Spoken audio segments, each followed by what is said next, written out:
Guys topic ఏంటమ్మా? Returns. Returns అనేటువంటి topic అమ్మా. సెక్షన్ 37 నుంచి 48 వరకు డీల్ చేస్తున్నామా. సెక్షన్ 36 వరకు మనం కంప్లీట్ చేసామా? Are you clear? Very good. మరి ఒక్కసారి సెక్షన్ నెంబర్స్ చెప్పండి అమ్మా. సెక్షన్ 1 ఏంటి? This act is known as CGST act 2017. Section 2 definitions. Section 3, 4, 5, 6 powers of officer. Section 7 meaning and scope of supply. Section 8 composite and mixed supply. Section 9 charge of GST. Section 10 composition scheme. Section 11 exemptions. Section 12 Emma time of supply of the goods. Section 13 Section 14 change in effective rate of tax. Section 15 value of supply. Section 16 eligibility and conditions to be satisfied for availment of ITC. Section 17 apportionment of credit and blocked credit. Section 18 Emma availability of availment of input tax credit in special circumstances. Section 19, 20, 21. Section 19, 20, 21. 19 deals with job work, 20, 21 input service distributor. Section 19 వచ్చేటప్పటికి job work సంబంధించి, section 20, 21 వచ్చేటప్పటికి input service distributor. Section 22 persons liable for registration. Section 23 persons not liable for registration. Section 24 compulsory registration. Section 25 procedure for obtaining of registration. Section 26 deemed registration. Section 27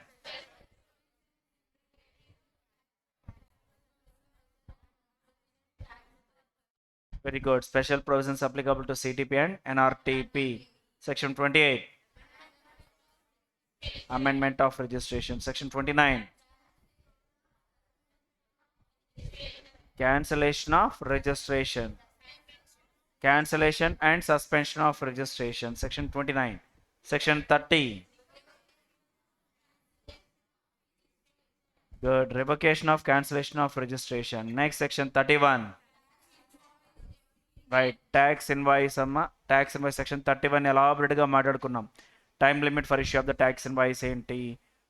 Tax invoice అనేటువంటి concept లో section 31 లో different documents ఉన్నాయి.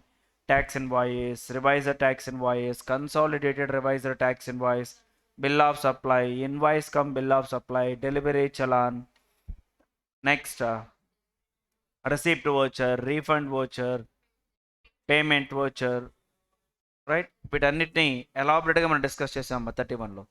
32 prohibition on unauthorised collection of tax. A person అయినా సరే అన్ఆథరైజ్డ్గా జిఎస్టీని collect చేయకూడదు. Section 33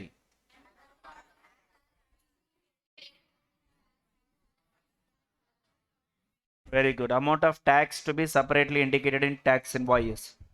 ఎంత జిఎస్టీ కలెక్ట్ చేస్తున్నాం, రేట్ ఎంత, అమౌంట్ ఎంత, సపరేట్గా ట్యాక్స్ ఇన్వాయిస్లో స్పెసిఫై చేయాలి అనేది section 33 requirement. Section 34 debit note and credit note. Section 35 accounts and records. Section 36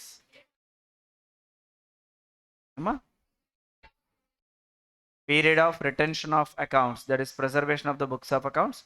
Period of retention of accounts 36. ఇక్కడ వరకు అయిపోయిందా అమ్మా? దీంతో పాటు సెక్షన్ 49 అయిపోయిందా? సెక్షన్ 49 ఏంటి? manner of availment of ITC and electronic credit ledger, cash ledger, liability register. Section 50 interest on delay payment of tax. ఇప్పుడు fill in the blanks ఏంటమ్మా? సెక్షన్ 37 నుంచి 48 ఇంతేనా? దీంతో పాటు మీరు జాగ్రత్త చెక్ చేసుకుంటే సెక్షన్ 51 ఏంటి, సెక్షన్ 52 ఇవి కూడా అయిపోయాయిగా. అంటే ఇప్పుడు మన మిగిలిన టాపిక్ ఒకటే, సెక్షన్ 37 నుంచి 48. Are clear with this? Done. Right. Returns మా సెక్షన్ 37 నుంచి 48 వరకు మనం నేర్చుకోబోతున్నాం. And what is the purpose of filing of return? ఎందుకు రిటర్న్ని ఫైల్ చేయాలి? రిటర్న్స్ని ఫైల్ చేయాల్సిన అవసరం ఏంటి? As you know that when you are dealing with taxable supply of the good or service, you are liable for obtaining of the registration as per section 22 or 24. Once you obtain the registration as per section 22 or 24, you will become liable for payment of GST. మరి ఆ GST ఎంత కట్టాలి? ఏముంది, government పిలిచి 1116 ఈ నెల నా tax sir తీసుకోండి, 10,116 జాగ్రత్త తీసుకోండి సార్, పండుగ చేసుకోండి ఈ సంవత్సరం అని చెప్పని పాకెట్ తీసేస్తున్నారమ్మా. అలా ఇవ్వచ్చా? మనం ఫస్ట్ చాప్టర్లోనే what is the meaning of the tax అనే వర్డ్తో స్టార్ట్ చేసాం. అక్కడే చెప్పాను, tax is not a voluntary contribution, it is an enforceable contribution which has to be made in compliance with an act అని చెప్పన్నాను. ఆ రోజు మనం థియరిటికల్గా చెప్పుకొని ఉండొచ్చు, ఈరోజు ఇంకొంచెం ప్రాక్టికల్గా మీకు ఆ సెంటెన్స్ అర్థమవుతుంది. నీకు నచ్చినట్టుగా కట్టే డబ్బులు కాదు, యాక్ట్ ప్రకారం నువ్వు కౌంట్ చేసి ఎంతైతే కట్టాలో ఆ డబ్బుల్ని మ్యాండేటరీగా కట్టాలి, అంతేనా? మరి ఆ డబ్బులు కట్టాలి అని అంటే నువ్వు ఫస్ట్ ఏం చేయాలి? మా చెప్పాలి, నీ ట్యాక్స్ లైబిలిటీ ఎంతో ప్రజెంట్ చేయాలి, అంతేనా? సార్ నా అవుట్వార్డ్ సప్లై ఇది, నా ఇన్వార్డ్ సప్లై క్రెడిట్ ఇది, ఫైనల్గా నా ట్యాక్స్ లైబిలిటీ ఇంత అని నువ్వు ప్రజెంట్ చేయాలి. ఆ ప్రజెంట్ చేయడానికి ఒక ఇన్ఫర్మేషన్, ఒక డాక్యుమెంట్ ఇవ్వాలిగా, రిటర్న్గా. ఆ రిటర్న్గా నువ్వు ఇచ్చిన డాక్యుమెంటే నథింగ్ బట్ రిటర్న్ అమ్మ. ఈ మంత్ లేదు ఈ క్వార్టర్ ఈ ట్యాక్స్ పీరియడ్కి సంబంధించి నా అవుట్వార్డ్ సప్లై ఎంత ఉంది సార్, నా లైబిలిటీ ఇది సార్, ఇదిగోండి సార్ ఇలా పే చేస్తున్నాను అనే డీటెయిల్స్ని ఇచ్చేటువంటి ప్రాసెసే ఫైలింగ్ ఆఫ్ రిటర్న్. నువ్వు అలా రిటర్న్ ఫైల్ చేయడం వల్ల ఏమవుతుంది, డిపార్ట్మెంట్కి నీ లైబిలిటీ ఎంతో అసర్టైన్ చేయొచ్చు అండ్ క్రాస్ వెరిఫై చేసుకోవడానికి యూజ్ అవుతుంది. ట్యాక్స్ వెరిఫికేషన్ ఏదైనా చేస్తున్నారో ఏదో తెలుస్తుంది. అంతకన్నా ముందు నీ point of view, that is registered person point of view, it is a better complaints. ఏంటది? Better complaints. ఫ్యూచర్లో నీకు పెనాల్టీలు, ఇంట్రెస్ట్లు ఇలాంటివి ఏవీ లేకుండా, లేట్ ఫీజు ఇలాంటివన్నీ ఏవి ఉండవు. టైమ్లీ బేసిస్లో నువ్వు రిటర్న్ ఫైల్ చేస్తూ ట్యాక్స్ పే చేస్తే. Are you clear? సో వీటన్నిటిని బేస్ చేసుకుని మన రిటర్న్స్ని ఫైల్ చేయాల్సి ఉంటుందమ్మా. So a return is required to be filed for the following purposes. Number 1, mode for transfer of information to the tax administration. Number 1. Number 2, compliance verification program for tax administration. Third one, finalization of the tax liability of the taxpayer within the stipulated period of the limitation and providing necessary inputs for taking public decision. Government ఏదైనా quick decision తీసుకోవాలి, ఆ quick డిసిషన్కి use చేసేటువంటి information ఏంటి? Tax payers file చేసినటువంటి రిటర్నే కదా. Are you clear? Tax payers file చేసినటువంటి రిటర్నే యూజ్ అవుతుందమ్మా. ఏమని యూజ్ అవుతుంది?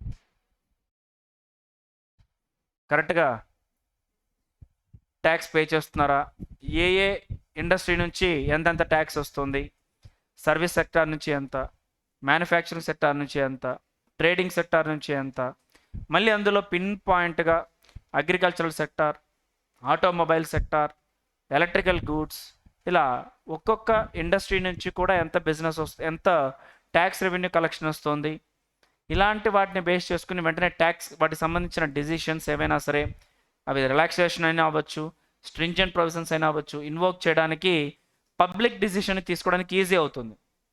ఇప్పుడు ఏదైనా సరే ఒక డిసిషన్ ఎప్పుడు ఎలా తీసుకోగలం? On the base of the available information. ఇంతకుముందు జిఎస్టీ రాకముందమ్మా ఒక సెంట్రల్ ఫైనాన్స్ మినిస్టర్ డిసిషన్ తీసుకోవాలంటే ఎంత ప్రాబ్లంగా ఉండేదో చిన్న ఎగ్జాంపుల్ చెప్తాను. జిఎస్టీ రాకముందు excise, VAT, service tax, CST, కరెక్టేనా? మరి సర్వీస్ ట్యాక్స్ డేటా ఎవరి దగ్గర ఉంటుంది? సెంట్రల్ స్టేటా? సెంట్రల్ ఎక్సైజ్ డేటా ఎవరి దగ్గర ఉంటుంది? Central government. వ్యాట్ డేటా ఎవరి దగ్గర ఉంటుంది? స్టేట్. సేల్స్ ట్యాక్స్ డేటా ఎవరి దగ్గర ఉంటుంది? స్టేట్. లోకల్ ట్యాక్స్ డేటా ఎవరి దగ్గర ఉంటుంది? ఎన్ని స్టేట్స్ దగ్గర ఉంటాయి?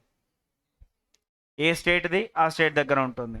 ఇప్పుడు ఒక ప్రొడక్ట్ మీద టోటల్గా ఒక ఇండస్ట్రీ నుంచి ఎంత ట్యాక్స్ కడుతున్నారు అని తెలియాలి అని అంటే సెంట్రల్ ట్యాక్స్, స్టేట్ ట్యాక్స్ రెండు చెక్ చేసుకోవాలా? మరి సెంట్రల్ ట్యాక్స్ ఎంత, సెంట్రల్ గవర్నమెంట్ దగ్గర ఉంది అనుకుందాం. స్టేట్ ట్యాక్స్ కలెక్షన్ ఎంత? ఆ ప్రోడక్ట్ మీద ఒక్కో స్టేట్ కాల్ చేయాలి.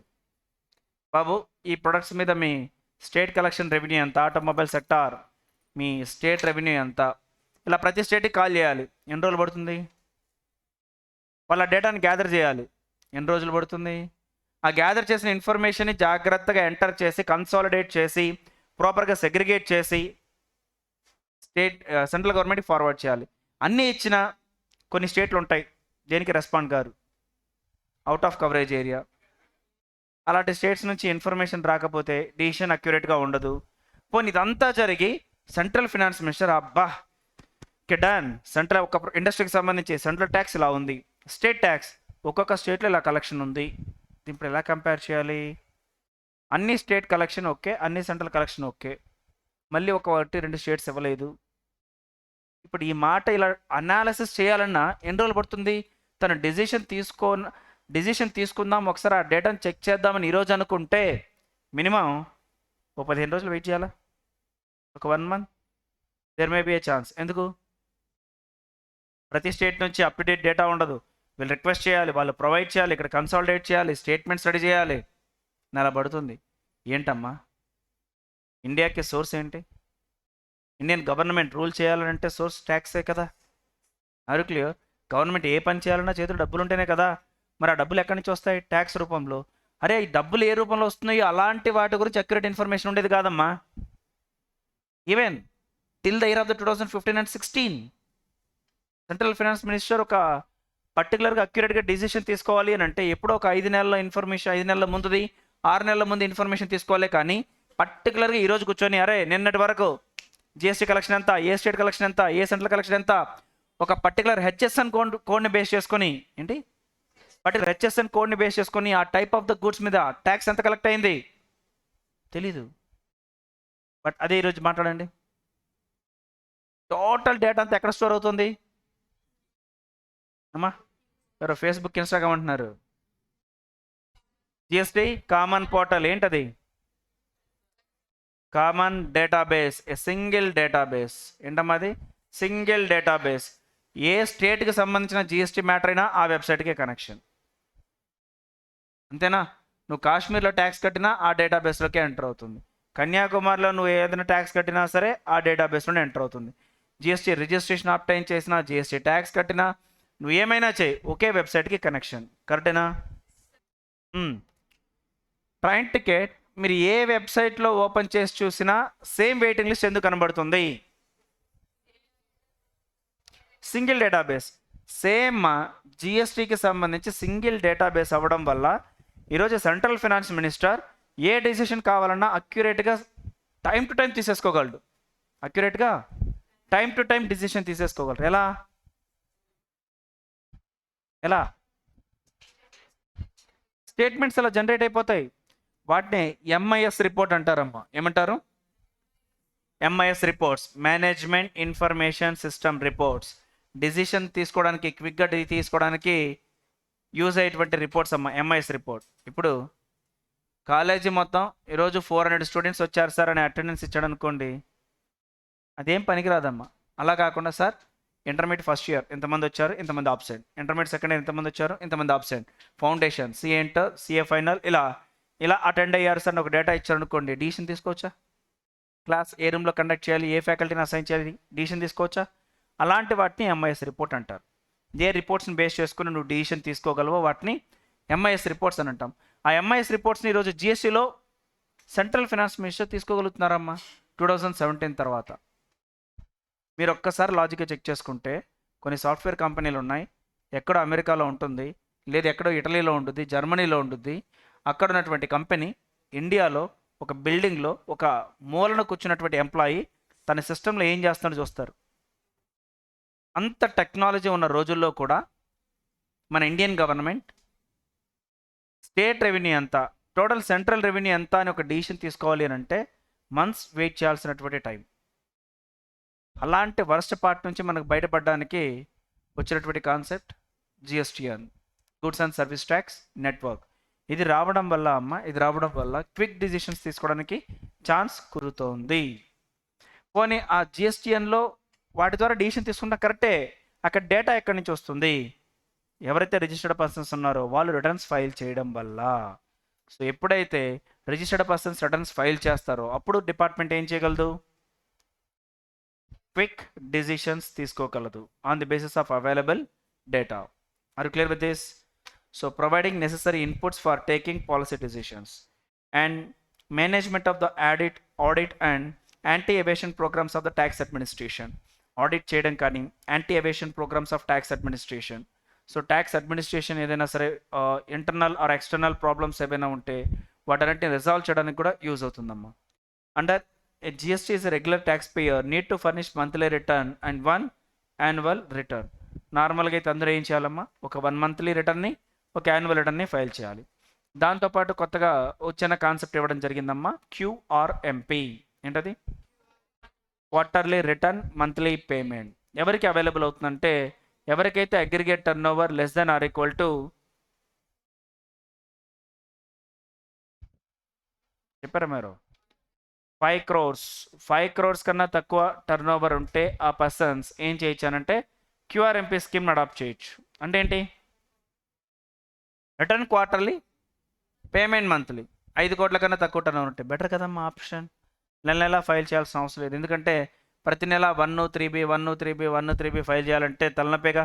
10వ తారీఖు వచ్చిందా GSTR 1, 20వ తారీఖు వచ్చిందా 3B, ఇలా నెలకు 2 రిటర్న్లు ఫైల్ చేయడం కన్నా నువ్వేం చేయొచ్చు? క్వార్టర్లీ రిటర్న్స్ని ఫైల్ చేయొచ్చు. ఏం చేయొచ్చమ్మా? Quarterly return. ఇప్పుడు ఆ QRMP స్కీమ్ అంటే ఏంటి, దానికి లింకప్ అయిన IFF స్కీమ్ అంటే ఏంటి అని స్టార్ట్ చేస్తానమ్మా. కంటిన్యూగా వెళ్తుంది. బట్ ప్రెసెంట్ రిటర్న్స్ ఫైల్ చేయాల్సినటువంటి నెసెసిటీ ఏంటి అని అంటే mode for transfer of information to the tax administrator, complaints verification, finalisation of the tax liability, providing necessary inputs for taking policy decisions and management of the audit and anti evasion programmes of tax administration. ఇలాంటి purposes అన్నిటి కోసం మనం రిటర్న్స్ని file చేయాల్సి ఉంటుంది. Are you clear with this?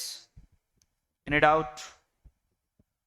Now there are separate returns for a taxpayer registered under the composition scheme, NRTP.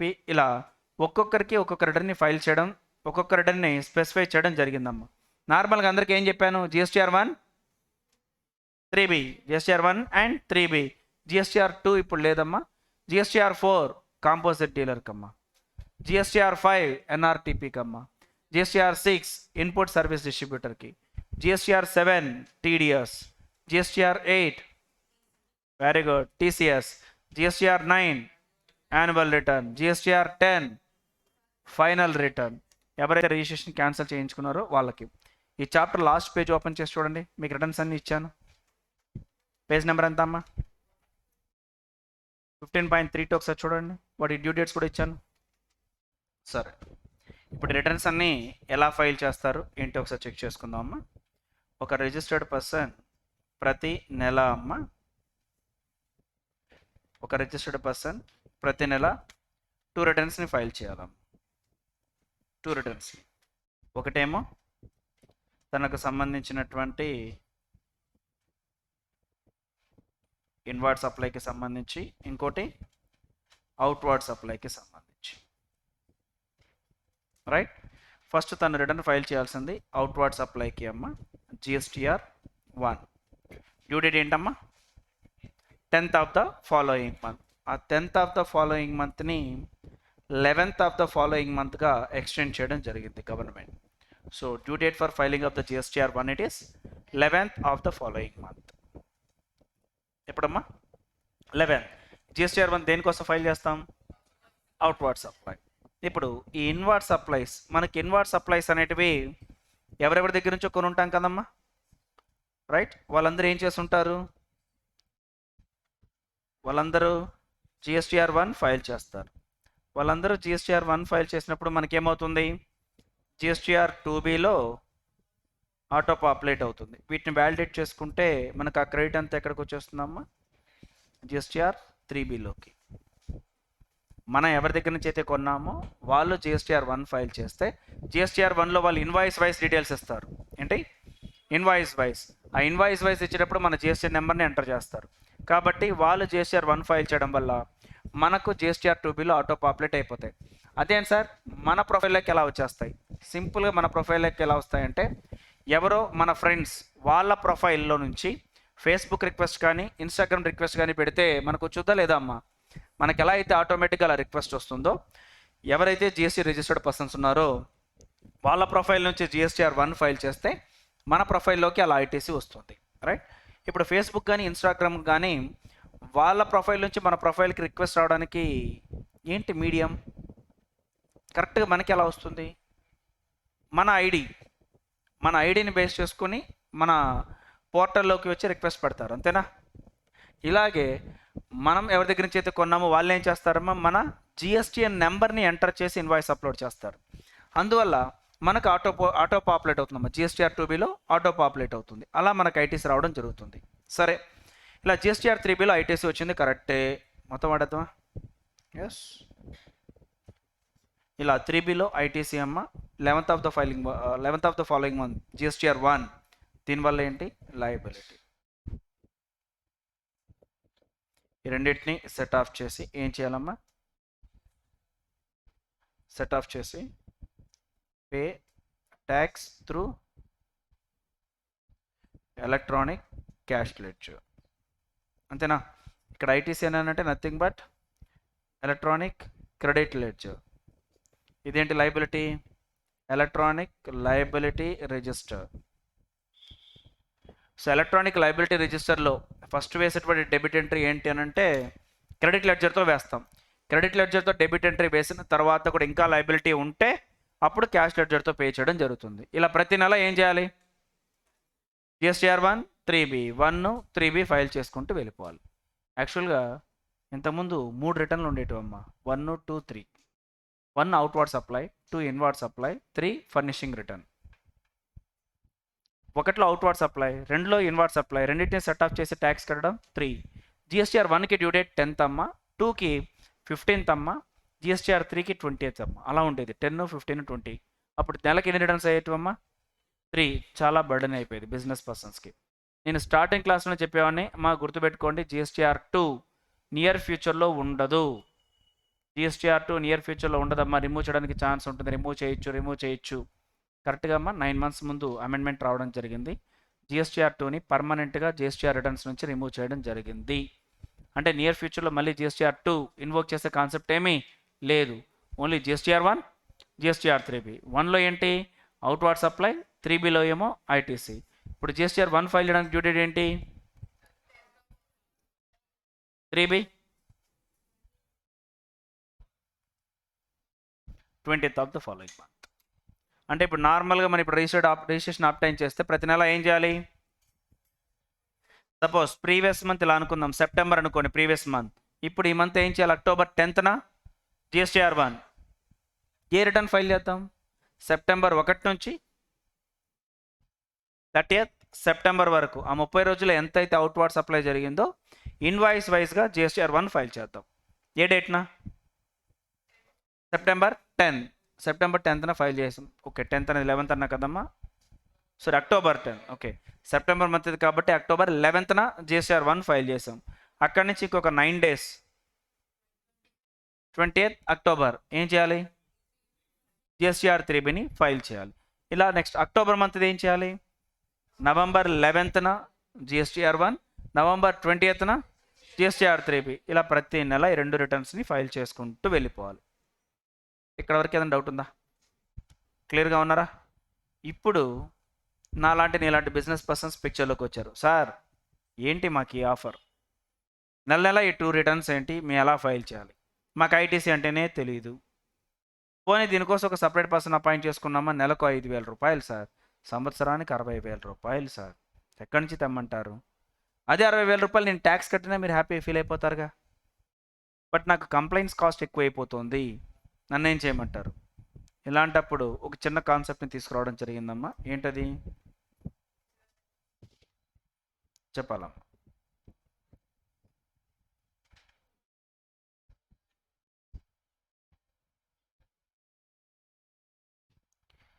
Quarterly return, monthly payment. ఏంటమ్మా concept? ఈ quarterly return, monthly payment అంటే ఏంటి సార్?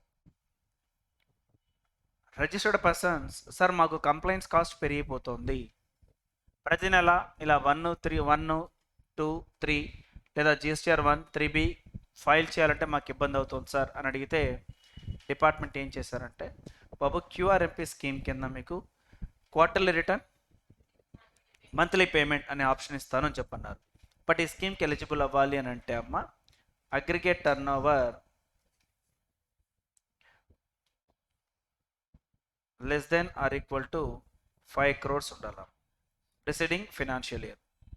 ప్రిసీడింగ్ ఫినాన్షియల్ ఇయర్లో 5 crores కన్నా తక్కువ ఉంటే aggregate turn over ఈ స్కీమ్ని చూస్ చేసుకోవచ్చు. ఈ స్కీమ్లో ఎన్ని క్వార్టర్స్ ఉంటాయమ్మా ఇయర్లో? 4. ఫినాన్షియల్ ఇయర్ పరంగా తీసేసుకుందాం. ఏప్రిల్, మే, జూన్, తర్వాత July, August, September, October, November, December, జనవరి, ఫిబ్రవరి, మార్చ్. ఇలా క్వార్టర్లీ రిటర్న్. ఇలా ఏంటమ్మా? Quarterly return. ఇలా క్వార్టర్లీ రిటర్న్స్ని ఫైల్ చేసేసుకోండి అని చెప్పన్నారు. అంటే ఏంటి? ఏప్రిల్, మే, జూన్ 3 నెలలకు సంబంధించి ఏం చేస్తాం? జిఎస్టీఆర్ 1, 3B అంతేనా? ఏప్రిల్, మే, జూన్కి సంబంధించి జూలై 11న ఏంటి? జూలై 11న జిఎస్టీఆర్ 1 ఫైల్ చేసేవాళ్ళం, అంతే కదమ్మా. ఇప్పుడు ఏప్రిల్, మే, జూన్కి సంబంధించి జిఎస్టీఆర్ 1, జిఎస్టీఆర్ 3B 1 ఎప్పుడు? 11th July. జిఎస్టీఆర్ 3B చెప్పాలమ్మా? 28th చెప్పాలి. 28th.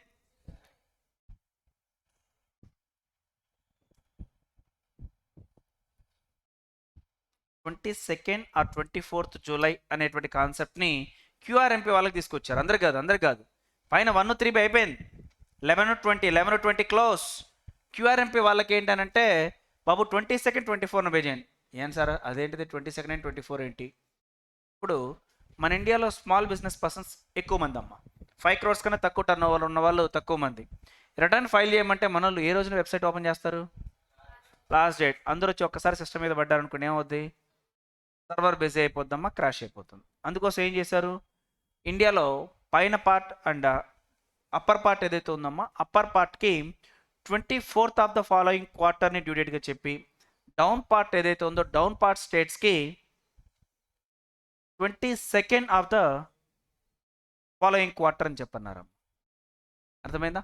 అంటే ఇప్పుడు అప్పర్ పార్ట్ అంటే మీకు ఏ states చెప్పొచ్చమ్మా? Himachal Pradesh, Punjab, Sikkim, Mizoram, Nagaland, Tripura, right, Uttar Pradesh, Haryana.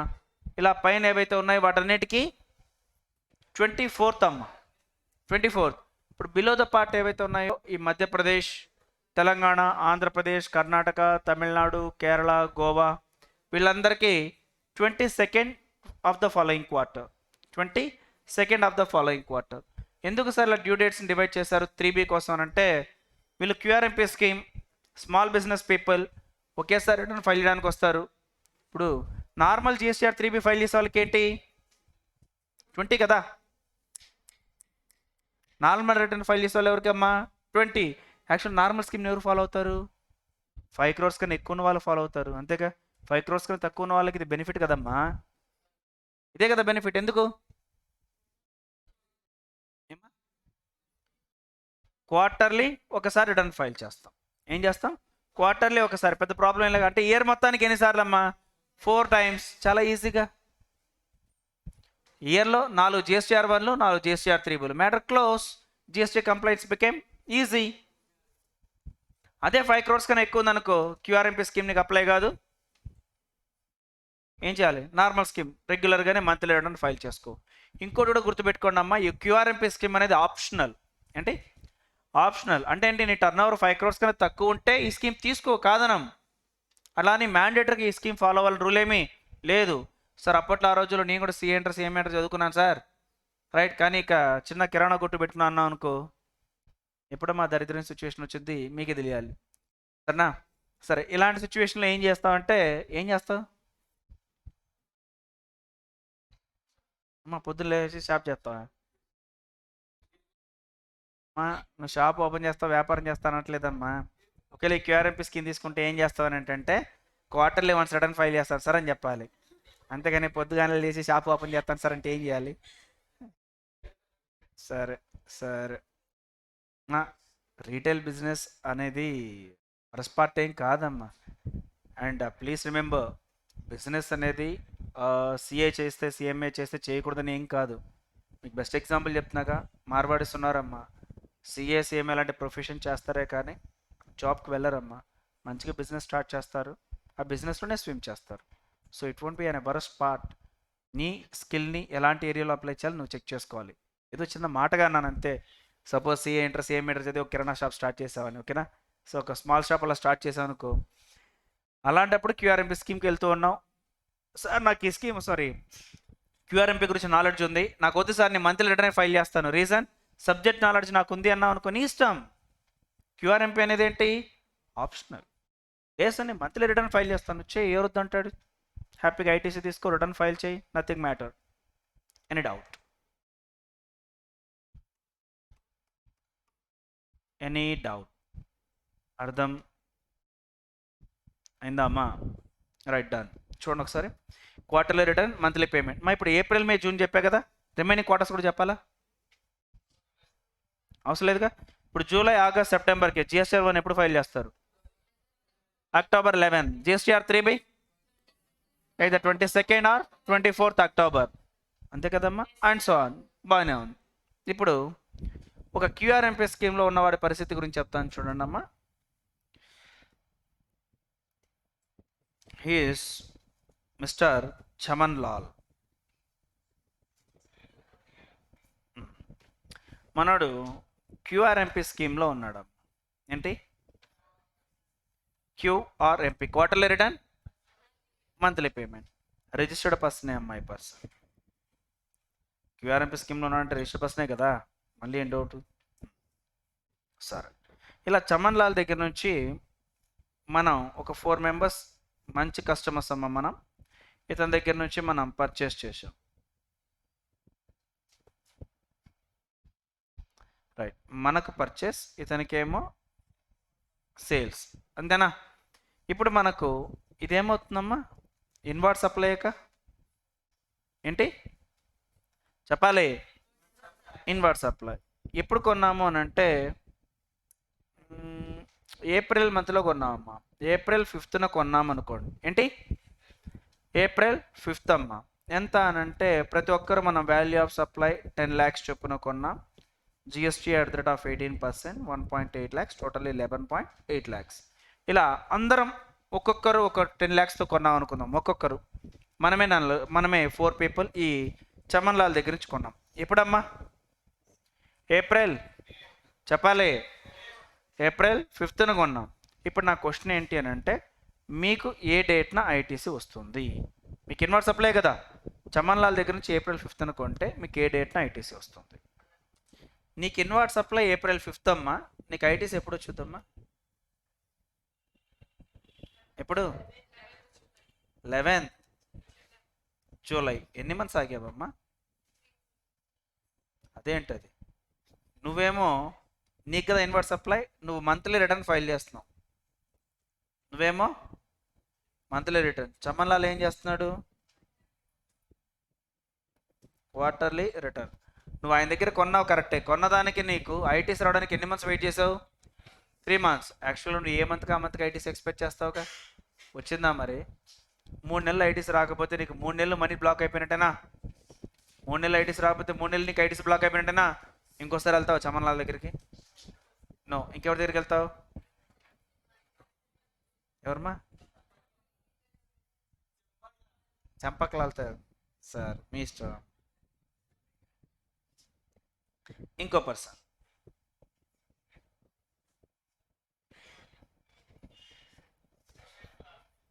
Mister Ramesh Lal.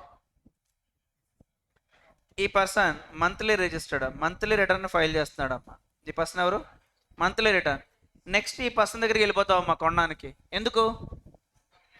ఏ నెలకి ఆ నెల ఐటీసీ వచ్చేస్తుంది. మీరు చమన్ లాల్ దగ్గర కొనడం వల్ల మీరు ఫేస్ చేసిన ప్రాబ్లం ఏంటి ఏమ్మా? ఈ మంత్ ఏప్రిల్ మంత్లో మీరు ఇన్వాయిస్ సప్లై కొని డబ్బులు ట్యాక్స్ పే చేస్తే ఐటీసీ కోసం జూలై మంత్ వరకు వెయిట్ చేయాల్సి వచ్చింది. ఇప్పుడు ఇలాంటి క్యూఆర్ఎంపీ వాళ్ళు మళ్ళీ గవర్నమెంట్ దగ్గరికి వెళ్ళారు. సార్ ఏమయ్యా మళ్ళీ వచ్చారేంటి? సార్ మేము small business persons as you no. ఎన్నిసార్లు చెప్తారయ్యా? మీ స్మాల్ బిజినెస్ పర్సన్స్ అనే మీకు బెనిఫిట్ ఏమి ఇచ్చాం? 150 lakhs కన్నా తక్కువ ఉంటే కాంపోజిషన్ స్కీమ్ ఇచ్చాం.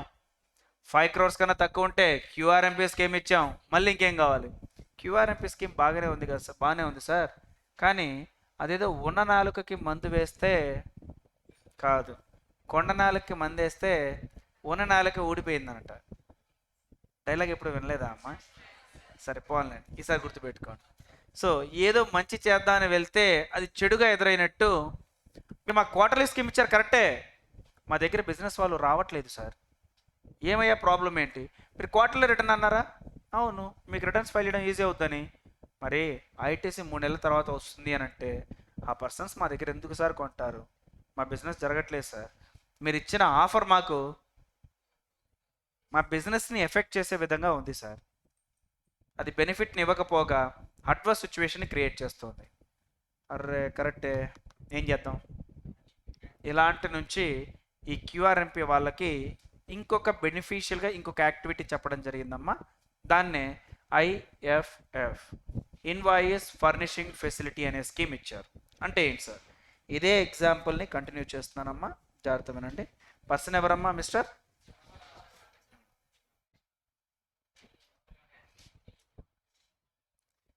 చమన్ లాల్కి తన క్యూఆర్ఎంపీ స్కీమ్లో ఉంటే తను ఏం చేయొచ్చు అంటే మళ్ళీ ఐఎఫ్ఎఫ్ అనే స్కీమ్ని అడాప్ట్ చేయొచ్చు. ఏంటది?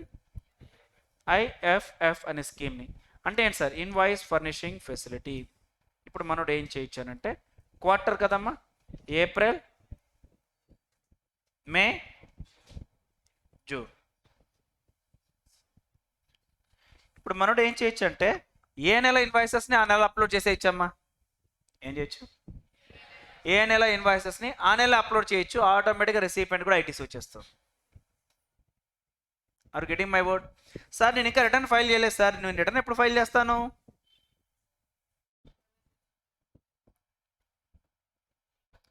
నేను జూలై 11th కదా ఫైల్ చేసేది. కంగారేం పడ మాకు.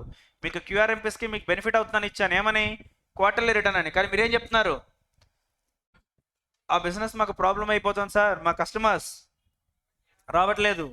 ఎందుకనంటే మా దగ్గర నుంచి కొంటే వాళ్ళకి ఐటీసీ 3 months తర్వాత వస్తుంది, కాబట్టి వాళ్ళు మా దగ్గర రావడానికి రిలక్టెంట్గా ఉంటున్నారు. ఇదే కదా మీ ఆన్సర్, రైట్? దీనికి సొల్యూషన్ ఏంటి అని అంటే ఏ మంత్కి ఆ మంత్ రిటర్న్ ఫైల్ చేసుకోండి. సారీ, రిటర్న్ ఫైల్ చేయడం కాదమ్మా, ఇన్వాయిసెస్ని అప్లోడ్ చేయించాలి. ఏంటది? ఇన్వాయిసెస్ అంటే ఏం చేయమంటారు సార్? ఇప్పుడు ఏప్రిల్ మంత్ ఇన్వాయిసెస్ ఉన్నాయా? ఉన్నాయి కదమ్మా.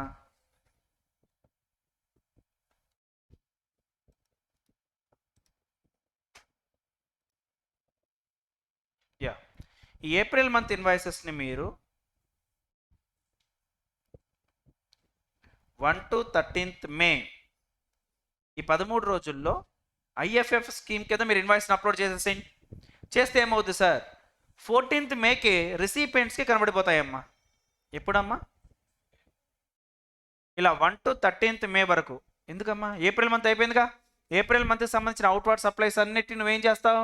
ఇన్వాయిస్ ఫర్నిషింగ్ ఫెసిలిటీ కింద ఇలా 1 to 13 నువ్వు ఇన్వాయిసెస్ అప్లోడ్ చేసావు అనుకో, ఏమవుతుంది? రిసిపియెంట్కి ఆటోమేటిక్గా నెక్స్ట్ మంతే ఐటీసీ వెళ్ళిపోతుంది. అప్పుడు ఆటోమేటిక్గా నీ కస్టమర్ రిలక్టెంట్గా ఉంటాడా? నీకు నువ్వు కస్టమర్ కూడా హ్యాపీగా. అంటే ఏంటి? నువ్వు even though you are under the quarterly return and monthly payment scheme, your recipient is eligible for availment of ITC on monthly basis. ఏదో మాట్లాడుతున్నారు సార్ మీరు. లాజిక్ అర్థమైందా అమ్మా? Even though Chaman Lal quarterly return file చేసిన తన దగ్గర కొనే వాళ్ళకి ఐటీసీ ఎలా ఇవ్వగలుగుతున్నాడు? మంత్లీ ఇవ్వగలుగుతున్నాడు. ఏ స్కీమ్, ఏ ఆఫర్ కింద? ఐఎఫ్ఎఫ్. అంటే ఏంటి? Invoice furnishing facility. మరి ఏప్రిల్ మంత్కి సంబంధించిన అవుట్వర్డ్ సప్లై ఇన్వాయిసెస్ ఎలా అప్లోడ్ చేస్తాడు? మే 1వ తారీఖు నుంచి 13th మే వరకు, 1st May to 13th May వరకు ఆ ఇన్వాయిసెస్ని అప్లోడ్ చేసుకుంటూ వెళ్ళొచ్చు. అలా అప్లోడ్ చేసాడు అనుకోండి, మా 14th May ఏమవుతుంది, స్టేట్మెంట్ జనరేట్ చేసి తన రిసిపియెంట్స్ అందరికీ ఆటోమేటిక్ ఐటీసీ వెళ్ళిపోతుంది. ఏంటి స్టేట్మెంట్ జనరేట్ అయ్యి రిసిపియెంట్స్ అందరికీ ఆటోమేటిక్గా ఐటీసీ వెళ్ళిపోతుంది. హ్యాపీగా ప్రాబ్లమ్ సాల్వ్డా? ప్రాబ్లమ్ సాల్వ్ అయిపోయిందా లేదా? అంటే ఇప్పుడు క్యూఆర్ఎంపీ స్కీమ్లో ఉన్న వాళ్ళు ఏం చేయొచ్చు, మంత్లీ ఐటీసీని ట్రాన్స్ఫర్ చేయొచ్చు. సరే ఇప్పుడు డిపార్ట్మెంట్ చమన్లాల్ హ్యాపీ కదమ్మా, వెళ్ళిపోతున్నారుగా, ఇలా పిలిచారు, దా ఇట్రా. ఏంటి సార్ నీ ప్రాబ్లం ఒకటి చెప్పావు, క్యూఆర్ఎంపీ స్కీమ్ ఇచ్చానా? ఇచ్చారు సార్. మరి ఐటీసీ రాలేదంటే ఒక బెనిఫిట్ ఇచ్చాను, ఏంటది? ఐఎఫ్ఎఫ్ ఇచ్చారు సార్. మరి అలా వెళ్ళిపోతావు ఏంటయ్యా, నెల ట్యాక్స్ కట్టవా? సార్ క్వార్టర్ అయిపోయిన తర్వాత కడతాను. మామూలుగా ఉండదు నీకు. ఐటీసీ మాత్రం నీ దగ్గర కొన్నోడికేమో ఐటీసీని నెలలా ఇచ్చేయాలి. ఎవరు ఐటీసీ అది? గవర్నమెంట్ డబ్బులు ఇవ్వమంటావా? కాదు. ఇప్పుడు ఐఎఫ్ఎఫ్ కింద ఇన్వాయిస్ అప్లోడ్ చేసావుగా, అప్లోడ్ చేసావు లేదా? ఈ ఐఎఫ్ఎఫ్ కింద నువ్వు ఇన్వాయిస్ ఎందుకు అప్లోడ్ చేస్తున్నావు? రిసిపియెంట్కి ఐటీసీ ఇవ్వడానికి. Are you clear? And one more thing, నాకు ఏప్రిల్లో 200 సేల్స్ జరిగాయి అనుకోండి అమ్మా, అన్ని ఇన్వాయిస్ని అప్లోడ్ చేయాలా? No need. ఓన్లీ నువ్వేం చేయొచ్చు, B2B మాత్రమే అప్లోడ్ చేయి చాలు. ఎందుకు? వాళ్ళే కదా ఎదురు చూస్తుంటారు నీ ఐటీసీ కోసం. B2C సప్లై కస్టమర్ అయినా ఎదురు చూస్తాడా? నో. ఇప్పుడు సపోజ్ B2B సప్లైస్ 80 సేల్సే ఉన్నాయనుకో, ఆ 80 సేల్స్ మాత్రమే అప్లోడ్ చేయి చాలు.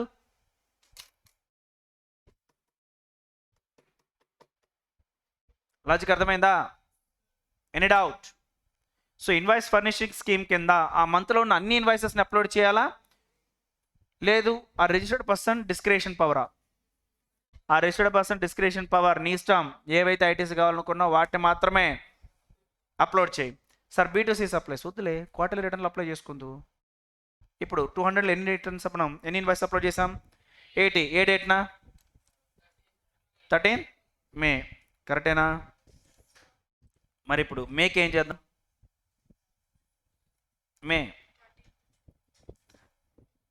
13th జూన్ లోపల ఏం చేద్దాం? ఐఎఫ్ఎఫ్ కింద రిటర్న్స్ని ఇన్వాయిసెస్ని అప్లోడ్ చేద్దాం. ఇక్కడ కూడా ఏమనుకుందాం, ఒక 250 సేల్స్ జరిగితే అందులో ఒక 120 ఇన్వాయిసెస్ మాత్రమే అప్లోడ్ చేసాం.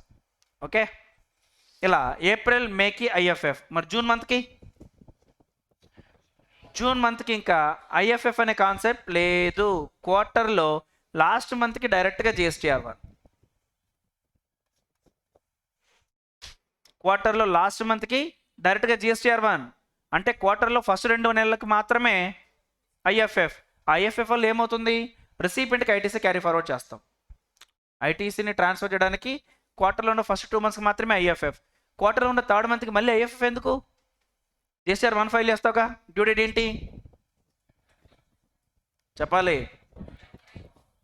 ఇప్పుడు GSTR1లో ఏ డేట్ డీటెయిల్స్ ఇస్తావంటే ఫస్ట్ నేను ఆన్సర్ చేస్తాను. జూన్ మంత్ అవుట్వర్డ్ సప్లైస్ అన్నీ ఇస్తాం, కరెక్టేనా? మరి ఏప్రిల్ మేబీ ఏవైనా ఇస్తామా? ఇస్తాం. ఏంటది? ఏప్రిల్ మంత్లో బ్యాలెన్స్ ఇన్వాయిస్ ఉన్నాయి చూడండి. ఏప్రిల్ మంత్లో ఎన్ని సేల్స్ ఉన్నాయి?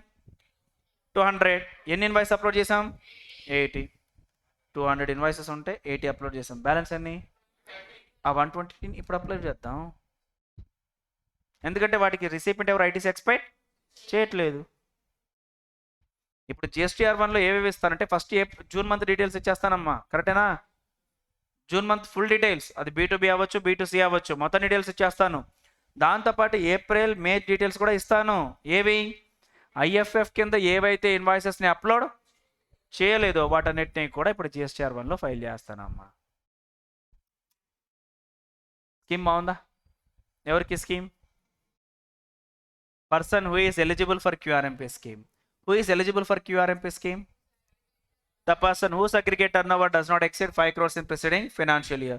ఆ QRMPకి ఎలిజిబుల్ అయితే బెనిఫిట్ ఏంటి? Quarterly return, monthly payment. అలా QRMPకి ఎలిజిబుల్ అయిన వాడికి, ఆ ఆఫర్ ఉన్న వాడికి ఇంకో ఆఫర్ ఏంటి? IIFF. మళ్ళీ IIFF అనేది ఫాలో అవ్వు, కాకపోతే ఇష్టం. QRMP నాకు బాగానే ఉంది సార్, నా కస్టమర్స్ ఎవరికి ఐటీసీ అవసరం లేదు sir, quarterly return monthly payment చేసుకుంటాను. వెళ్ళిపో. సార్ నా కస్టమర్స్కి ఐటీసీ కూడా ఇవ్వాలి సార్, QRMPతో పాటు IFF కూడా ఫాలో అవ్వు, నీ ఇష్టం. First of all QRMP optional, normal స్కీమ్కి వెళ్ళొచ్చు, లేదు QRMP తీసుకున్నావు. తర్వాత ఏంటి? QRMP ఒకటే ఫాలో అవ్వు, IFF ఆప్షనల్.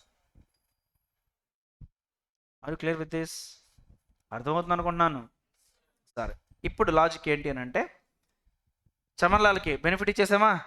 ఏమయ్యా, క్యూఆర్ఎంపీ స్కీమ్ అన్నావు, మాకు మంత్లీ ఐటీసీ క్యారీ ఫార్వర్డ్ చేసే ట్రాన్స్ఫర్ చేసే ఆపర్చునిటీ లేదు అన్నావు, ఇచ్చేసారా నీకు? ఇదిగో క్వార్టర్లో ఫస్ట్ 2 monthsకి మాత్రమే ఐఎఫ్ఎఫ్, క్వార్టర్లో 3rd monthకి ఏమవుతుంది?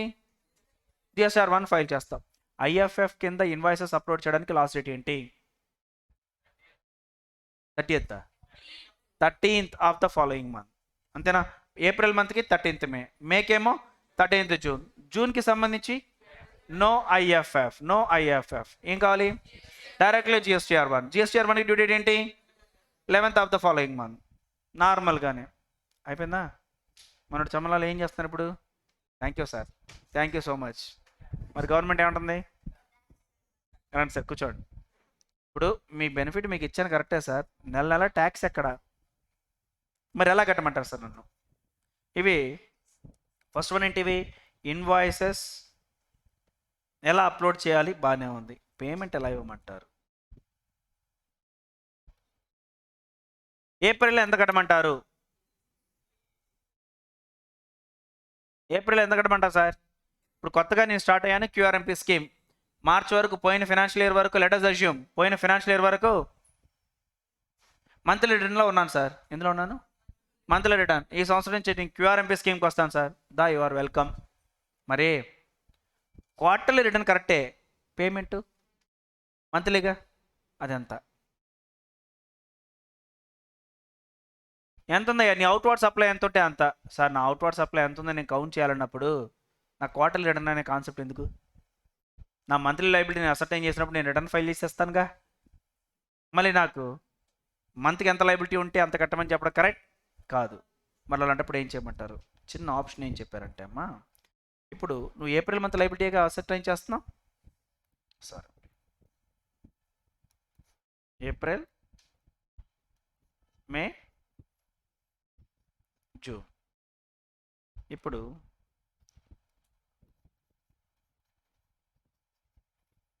క్యూఆర్ఎంపీ ఇక్కడి నుంచి కదమ్మా స్టార్ట్ అయింది.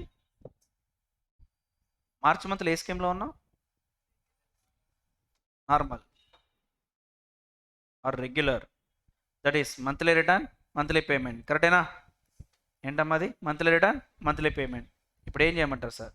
సింపుల్ లాజిక్ అయ్యా. మార్చ్ మంత్లో ఎంత కట్టావు? మార్చ్ మంత్లోనా సార్? నా ట్యాక్స్ లైబిలిటీ వచ్చేటప్పటికి, నా tax liability sir 80,000 sir, plus electronic credit ledger అంటే ఏంటి? ఐటీసీ 35,000 సార్, పోతే 45,000 ఎలా కట్టాను? Through electronic cash ledger. ఇది ఏమంతది చెప్పాలి? ఏమంతదమ్మా? మార్చ్. ఈ 45 కట్టి ఏప్రిల్, మే ఇలా కట్టే చాలు. మరి జూన్ సార్ యాక్చువల్ లైబిలిటీ వచ్చేదిగా, రిటర్న్ ఫైల్ చేస్తావు. సార్ నాకు ఏప్రిల్ అంతకన్నా ఎక్కువ సేల్స్ ఉంది సార్. ఏం పర్లేదు, 45 కట్టు, ఇంట్రెస్ట్ కూడా ఛార్జ్ చేయండి. సపోజ్ ఏప్రిల్ దీనిది యాక్చువల్ లైబిలిటీ 80,000 అనుకుందాం. ఎంత? 80. నువ్వు కట్టింది ఎంత? 45. అయినా పర్లేదు, చాలు కట్టే, చాలు వెళ్ళిపో. సో ప్రీవియస్గా మంత్లీ స్కీమ్లో ఉండి ఇప్పుడు నువ్వు క్యూఆర్ఎంపీ స్కీమ్లోకి వస్తూ ఉంటే నువ్వు ఎలా ట్యాక్స్ లైబిలిటీ కట్టాలి? మార్చ్ మంత్ లైబిలిటీ ఏదైతే ఉందో ఆ లైబిలిటీ కట్టు, చాలు. లాజిక్ అర్థమైందా? అర్థం కాలేదా? ఇంకోసారి చెప్తున్నా. Very good. ఇప్పుడు మనం క్యూఆర్ఎంపీ స్కీమ్ తీసుకుందాం అనుకున్నామమ్మా. ఫైనాన్షియల్ ఇయర్ స్టార్ట్ ఎప్పుడు? April, May, June. ఇప్పుడు ఏప్రిల్ మంత్కి, మే మంత్కి ఐఎఫ్ఎఫ్ ఇన్వాయిస్ ఎలా అప్లోడ్ చేయాలో మీకు అర్థమైపోయిందా? క్లియర్ అక్కడ? సరే, ఇన్వాయిసెస్ అయితే క్వార్టర్లో ఫస్ట్ 2 నెలలకు మాత్రమే ఐఎఫ్ఎఫ్ స్కీమ్, క్వార్టర్లో లాస్ట్ మంత్కి నో ఐఎఫ్ఎఫ్, డైరెక్ట్గా రిటర్న్ ఫైల్ చేస్తావు. బాగానే ఉంది. మరి నెల నెల ఎంత కట్టమంటారు సార్? ఇప్పుడు ఏప్రిల్ మంత్, మే మంత్ ఎంత ట్యాక్స్ కట్టాలి? జిఎస్టీ. యాక్చువల్ లైబిలిటీ అసర్టైన్ చేయమన్నా అనుకో, యాక్చువల్ లైబిలిటీని అసర్టైన్ చేయగలిగితే నేను నెల నెల రిటర్న్ ఫైల్ చేసుకుంటాగా, నాకెందుకు క్యూఆర్ఎంపీ స్కీమ్? నువ్వు చెప్పింది కూడా లాజిక్ కరెక్టే. మరి ఏం చేద్దాం?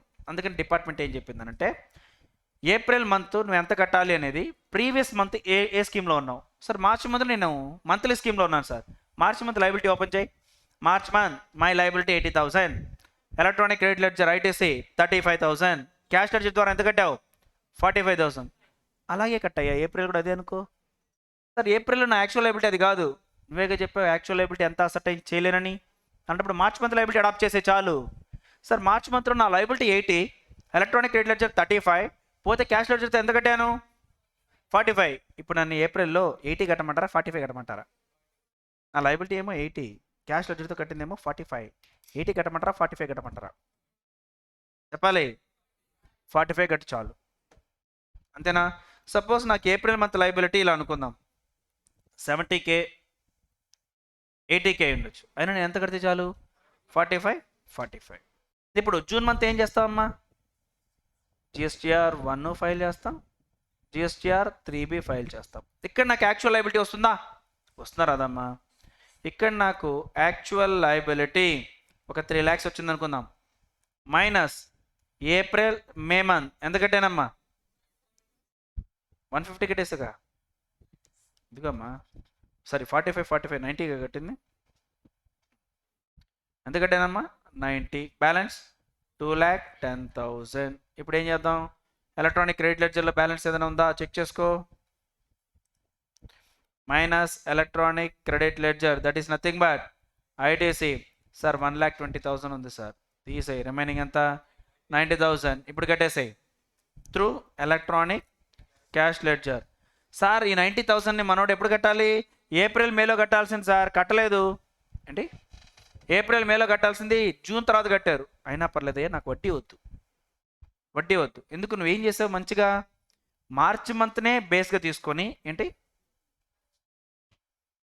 మార్చ్ మంత్ని బేస్గా తీసుకొని ఆ లైబిలిటీ ప్రకారమే ఏప్రిల్ మేలో కట్టుకుంటూ వచ్చావుగా. అవును సార్, చాలే భయ్యా, అలా ఫాలో అయితే నాకు వడ్డీ వద్దు. ఒకవేళ నువ్వు ఓన్గా నీకు నచ్చినంత కడతానన్నావు అనుకో, నీకు నచ్చిన అమౌంట్ కడతానన్నావు అనుకో, కట్టుకో, ఆప్షన్ కూడా ఉంది. కానీ ఎక్కువ తక్కువ కట్టావంటే వడ్డీ క్యారీ అవుతుంది. కాబట్టి ఆ స్కీమ్ కావాలా, నీకు ఈ స్కీమ్ కావాలా? భలేవాలి సార్, నాకు ఇదే కావాలి. ఎందుకు? రూపాయి ఎక్కువ కట్టినా తక్కువ కట్టినా నాకు ప్రాబ్లం ఏమీ లేదు. అర్థమైందా? ఇంకోసారి చెప్పాలా? సింపుల్ లాజిక్ అమ్మా. ఏప్రిల్ మే జూన్ QRMP స్కీమ్గా, ఏప్రిల్ మే జూన్లో ఇన్వాయిస్ ఎలా అప్లోడ్ చేయాలి? అర్థమైందా లేదా? QRMP స్కీమ్ అనేది క్వార్టర్లో ఫస్ట్ 2 నెలలకేగా, అంతే కదా? QRMPలో IFF స్కీమ్ అనేది క్వార్టర్లో ఫస్ట్ 2 monthsకే. మరి ఆ 2 months ఎంతో కొంత డబ్బులు కట్టాలి కదా. ఎంత కట్టమంటారు మీరు చెప్పండి? ఎంత కట్టమంటారు? ఎంతో కొంత కట్టాలి కదా. మరి ఆ కొంత ఎంత అంటే ఈ క్వార్టర్కి ప్రీవియస్గా మార్చ్ మంత్, అంతే కదమ్మా? ఏప్రిల్ మంత్ మనం స్టార్ట్ అయిందంటే దాని ముందు నెల ఏంటి? మార్చ్ మంత్ నీ లైబిలిటీ ఎంత? సార్ నా ట్యాక్స్ లైబిలిటీ 80,000, ITC 35, క్యాష్ లెడ్జర్తో 45 కట్టాను. అలాంటప్పుడు నెక్స్ట్ వచ్చేటువంటి QRMP స్కీమ్లో ఈ మార్చ్ మంత్ ప్రకారమే 45 కట్టుకో. అరు క్లియర్? మరి నా యాక్చువల్ లైబిలిటీ ఎప్పుడు సార్? తెలుసుగా, జూన్ మంత్లో నువ్వు ఎప్పుడు ఏం చేస్తావు? GSTR 1 3B ఫైల్ చేస్తావుగా, అప్పుడు నీ యాక్చువల్ లైబిలిటీ ఎంత తెలిసింది? 3 lakhs. ఇప్పుడు ఎంత కట్టావు? 90,000. రిడ్యూస్ చేయి, 2,10,000. ITC ఉంది, తీసేయి. ఇప్పుడు వచ్చింది ఏంటి? Cash ledger. ఇప్పుడు ఇది కట్టు 90,000. సరిపోయిందిగా? బ్యాలెన్స్ షీట్ ఎలా అయిపోయిందా? సార్ నేను ఇక్కడ తక్కువ కట్టాను సార్, నా 70 లైబిలిటీ ఉన్నా 45 కట్టాను సార్, పర్లేదు, వడ్డీ అవసరం లేదు. ఆ డబ్బులు నువ్వు తక్కువ కట్టేంత మాత్రం నాకు ఇంట్రెస్ట్ ఏది పే చేయాల్సిన అవసరం లేదు. ఎందుకమ్మా? నువ్వు ప్రీవియస్ మంత్ని బేస్గా తీసుకున్నావు కాబట్టి, అంతేనా? ఇప్పుడు ఇంకో క్వశ్చన్ అడుగుతాను, ఆన్సర్ చేయండి. ఏప్రిల్ మే జూన్కి QRMP స్కీమ్ ఫాలో అవుతున్నాం, ఓకే? ప్రీవియస్గా కూడా నీ QRMP స్కీమ్లోనే ఉంటే లాజిక్ అర్థమైందా? ఇక్కడ ఇప్పుడు QRMP స్కీమ్ వెళ్దాం అనుకున్నా, ప్రీవియస్గా ఏ స్కీమ్లో ఉన్నాను? Normal monthly return, monthly payment. ఇప్పుడు ఏప్రిల్ మే జూన్ ప్రీవియస్గా కూడా నేను ఏం చేశాను? QRMP స్కీమ్లో ఉన్నాను. ఈ QRMP స్కీమ్ కింద ఏం చేసి ఉంటానమ్మా? జనవరి, ఫిబ్రవరి, మార్చ్ రిటర్న్ ఫైల్ చేశాను. ఇప్పుడు ఏప్రిల్ మంత్లో ట్యాక్స్ ఎంత పే చేయాలి? మార్చి మంత్ డైరెక్ట్గా అడాప్ట్ చేయడానికి కుదరదుగా, ఎందుకు చెప్పాలి? ఏమ్మా? ఇంతకుముందు మంత్లీ పేమెంట్, మంత్లీ రిటర్న్ అనే కాన్సెప్ట్ ఉంటే డైరెక్ట్గా మార్చ్ మంత్ తీసేసుకో. బట్ ఇంతకుముందు క్వార్టర్లీ ఉన్నప్పుడు ఏం చేయాలి? ఏం చేయాలంటే దానికి కూడా చిన్న ఆప్షన్ ఇచ్చారమ్మా. ఏంటి అని అంటే ఈ 3 మంత్స్లో ఎలక్ట్రానిక్ క్యాష్ లెడ్జర్తో ఎంత పే చేసావు? ఏంటి జనవరి మంత్లో ఎంత పే చేసావు, ఫిబ్రవరి మంత్లో ఎంత పే చేసావు, మార్చిలో ఎంత పే చేసావు? దేని ద్వారా? ఎలక్ట్రానిక్ క్యాష్ లెడ్జర్ ద్వారా. సరే ఎలక్ట్రానిక్ క్యాష్ లెడ్జర్ ద్వారా నేను ఒక 4 lakhs పే చేశాను సార్. ఫిబ్రవరి మార్చ్. జనవరిలో ఒక 1 lakh, ఫిబ్రవరిలో ఒక 1 lakh, మార్చ్లో ఒక 2 lakhs. Through electronic cash ledger ద్వారా 4 lakhs పే చేశాను. అంతేనా? ఇప్పుడు ఈ 4 lakhs అనేది 1 month లైబిలిటీయా, 3 months లైబిలిటీయా? 3 months లైబిలిటీ. మరి ఇప్పుడు మనం ఏప్రిల్, మే, జూన్లో ఏం చేయాలి? Monthly liability తీసుకోవాలిగా.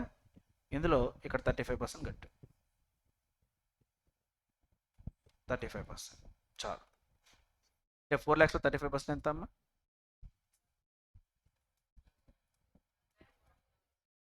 1,40,000, 1,40,000 ఇలా కట్టు చాలు. అదే ప్రీవియస్గా నువ్వు మంత్లీ స్కీమ్లో ఉంటే సింపుల్గా ఏం చేసేవాడివి? మార్చ్ మంత్ లైబిలిటీ అడాప్ట్ చేసి దాని ప్రకారం కట్టేసేవాళ్ళం. బట్ ప్రీవియస్గా కూడా మనం ఎలా ఉన్నాం? క్యూఆర్ఎంపీ స్కీమ్లోనే ఉన్నాం కాబట్టి ఆ క్యూఆర్ఎంపీ స్కీమ్లో ఉన్నప్పుడు ఏం చేయాలి? ఇప్పుడు మనం టోటల్గా 3 months ఎలక్ట్రానిక్ క్యాష్ లెడ్జర్తో ఎంతైతే పే చేసామో అందులో 35% ఏప్రిల్, ఇంకో 35% మే. సార్ రిమైనింగ్ బ్యాలెన్స్ బాబు యాక్చువల్ లైబిలిటీ వచ్చుద్దిగా నీకు. జూన్ మంత్ ఇప్పుడు రిటర్న్ ఫైల్ చేస్తావుగా. యాక్చువల్ లైబిలిటీ నుంచి ఈ 2,80,000 ముందే కట్టేస్తావు కాబట్టి రిడ్యూస్ చేసుకో. ఐటీసీ ఎంత ఉందో చెక్ చేసుకో. రిమైనింగ్ లైబిలిటీ ఉంటే ఎలక్ట్రానిక్ క్యాష్ లెడ్జర్తో పే చేయి. లేదు సార్ నాకు క్రెడిట్ ఎక్కువ ఉంది, క్యారీ ఫార్వర్డ్ చేసుకో. లాజిక్ అర్థమైందా? ఇదమ్మా QRMP and IFF scheme. First వచ్చి monthly return, monthly payment, normal returns అమ్మ. వాటికి జిఎస్టీఆర్ 1 ఏమో 11th, జిఎస్టీఆర్ 3Bకి ఏమో 28th. రైట్, నెల నెల రిటర్న్ ఫైల్ చేసే వాళ్ళకి ఇది పక్కన పెట్టేసాడు. ఒక కాన్సెప్ట్ వదిలేసాడు. రెండోది QRMP, quarterly return, monthly payment. ఇది ఎవరికి అప్లికబుల్ అవుతుంది? 5 crores కన్నా తక్కువ టర్న్ ఓవర్ ఉన్న వాళ్ళకి. వీళ్ళకి వచ్చే బెనిఫిట్ ఏంటి? రిటర్న్ క్వార్టర్లీ, పేమెంట్ ఏమో మంత్లీ. ఏంటి? రిటర్న్ ఏమో క్వార్టర్లీ, పేమెంట్ ఏమో మంత్లీ. సరే సార్ ఇలా క్వార్టర్లీ రిటర్న్ ఫైల్ చేసేటప్పుడు ఏంటి, ఇలా క్వార్టర్లీ రిటర్న్స్ని ఫైల్ చేసేటప్పుడు అమ్మా జాగ్రత్త చెక్ చేసుకోవాల్సింది ఏంటంటే, సార్ ఎవ్రీ మంత్ మా దగ్గర నుంచి ఐటీసీ క్యారీ ఫార్వర్డ్ చేయాలంటే ఎలా? ఎందుకంటే క్వార్టర్లీ రిటర్న్ ఫైల్ చేస్తున్నప్పుడు మా రిసిపెంట్స్కి ఐటీసీ కూడా క్వార్టర్లీ వెళ్తుంది. అలాంటప్పుడు మీరు ఐఎఫ్ఎఫ్ స్కీమ్ని అడాప్ట్ చేసుకోండి, ఇన్వాయిస్ ఫర్నిషింగ్ ఫెసిలిటీ. ఈ మంత్ రిటర్న్స్ని నెక్స్ట్ మంత్లో ఏవైతే మీరు ఐటీసీ క్యారీ ఫార్వర్డ్ చేయాలనుకుంటున్నారో దట్ ఈస్ B2B సప్లైస్, వాటిని మాత్రమే 1వ తారీఖు నుంచి 13వ తారీఖు వరకు అప్లోడ్ చేసేసేయండి. ఆటోమేటిక్గా రెసిపెంట్కి ఐటీసీ వెళ్తుంది. ఇలా ఐఎఫ్ఎఫ్ స్కీమ్ కింద ఇన్వాయిసెస్ని అప్లోడ్ చేసేటువంటి కాన్సెప్ట్ ఎన్ని మంత్స్ మాత్రమే? 2 months. క్వార్టర్లో ఉన్న ఫస్ట్ 2 months మాత్రమే. థర్డ్ క్వార్టర్కి ఐఎఫ్ఎఫ్ ఉండదు. ఎందుకు? జిఎస్టీఆర్ 1 పిక్చర్లోకి వచ్చేస్తుంది కాబట్టి. అందులో ఏం చేస్తాం? ఆ క్వార్టర్లో ఉన్న థర్డ్ మంత్ ఇన్వాయిసెస్ అన్నిటినీ అప్లోడ్ చేయడంతో పాటు ఫస్ట్ 2 monthsలో అప్లోడ్ చేయనటువంటి ఇన్వాయిసెస్ ఉన్నాయా, వాటిని కూడా కలిపి అప్లోడ్ చేయడం జరుగుతుంది. అర్థం ఏందమ్మా? దాని తర్వాత సరే సార్ ఇన్వాయిస్ సంబంధించిన ప్రాబ్లం పోయింది, ట్యాక్స్ ఎలా కట్టమంటారు? కంగారేం పడద్దు. ఇప్పుడు ఏప్రిల్ లైబిలిటీ ఎంత, మే లైబిలిటీ ఎంత అంటే నువ్వు అసలు టైం చేయలేవు. అలాంటప్పుడు మార్చిలో ఎంత ఉంటే అంత కట్టు. సార్ మార్చిలో నా లైబిలిటీ ఉంది, లైబిలిటీ ఈక్వల్గా కట్టమంటారా? క్యాష్ లెడ్జర్ ద్వారా ఎంత కట్టానో అది కట్టమంటారా? మొత్తం లైబిలిటీ పే చేయొద్దు. మార్చి మంత్లో క్యాష్ లెడ్జర్ ద్వారా ఎంత కట్టావు? నా లైబిలిటీ 80 ఉన్నా 35,000 క్రెడిట్ పోను 45 కట్టాను సార్ ఎలక్ట్రానిక్ క్యాష్ లెడ్జర్తో. ఏప్రిల్ మేలోనూ అదే కట్టు చాలు. ఏప్రిల్ మేలోనూ ఆ అమౌంటే కట్టు చాలు. సార్ ఆ లైబిలిటీ నా యాక్చువల్ లైబిలిటీ కానీ తక్కువగా ఉండొచ్చేమో, ఏం పర్లేదు అది కట్టు. సార్ 0 ఉంది సార్ మార్చ్కి, అయితే 0నే కట్టు, ఏమొద్దు, ప్రాబ్లం ఏం లేదు. సార్ ఏప్రిల్ నా లైబిలిటీ ఎక్కువ ఉంది, ప్రాబ్లం ఏం లేదు, నేను ఇస్తాగా, గవర్నమెంట్ ఆఫర్ ఇస్తుంది నీకు. ఆ స్కీమ్ని ఫాలో అయ్యావనుకో, నువ్వు ఎక్కువ కట్టినా తక్కువ కట్టినా ఇంట్రెస్ట్ ఉండదు, వడ్డీ ఉండదు, పెనాల్టీ ఉండదు, ప్రాసిక్యూషన్ ఉండదు. ఏమయ్యా ఎక్కువ కట్టావు తక్కువ కట్టావు ఏంటి అని. అర్థమైందా? సార్ ఓకే ఇప్పుడు క్యూఆర్ఎంపీ స్కీమ్లో కడుతున్నాను సార్, బట్ ప్రీవియస్గా నేను క్యూఆర్ఎంపీలో ఉన్నాను సార్, అలాంటప్పుడు ఏం చేయమంటారు? కంగారు ఎందుకయ్యా నీకు? ఇదిగో ప్రీవియస్ క్వార్టర్లో క్యాష్ లెడ్జర్తో ఎంత కట్టావు చెక్ చేయి. సార్ 4 lakhs కట్టాను సార్ ప్రీవియస్ క్వార్టర్లో. ఆ 4 lakhsలో 35% ఏప్రిల్, 35% మే, ఇలా కట్టేసాయి. అర్థమైందమ్మా? ఇది క్యూఆర్ఎంపీ స్కీమ్ అమ్మ. రైట్, క్యూఆర్ఎంపీ స్కీమ్లో జిఎస్టీఆర్ 1 ఫైల్ చేయడానికి డ్యూ డేట్ ఏంటి? 11th of the following month. GSTR 3B file చేయడానికి డ్యూ డేట్ ఏంటి? 22nd or 24, right? Upper part of India అయితే 24th అమ్మ, బిలో పార్ట్ ఆఫ్ ఇండియా అయితే 22nd of the following quarter. Are clear? ఐఎఫ్ఎఫ్కి due date ఏంటమ్మా? IFF 13th of the following month, 13. GSTR 1కి 11th of the following month. Are clear? So a return is required to be filed for the following purposes as we discussed, right? Return can be filed using any following methods: GSTN portal, that is www.gst.government.in, offline utilities provided by the GSTN, or through GST Suvidha providers.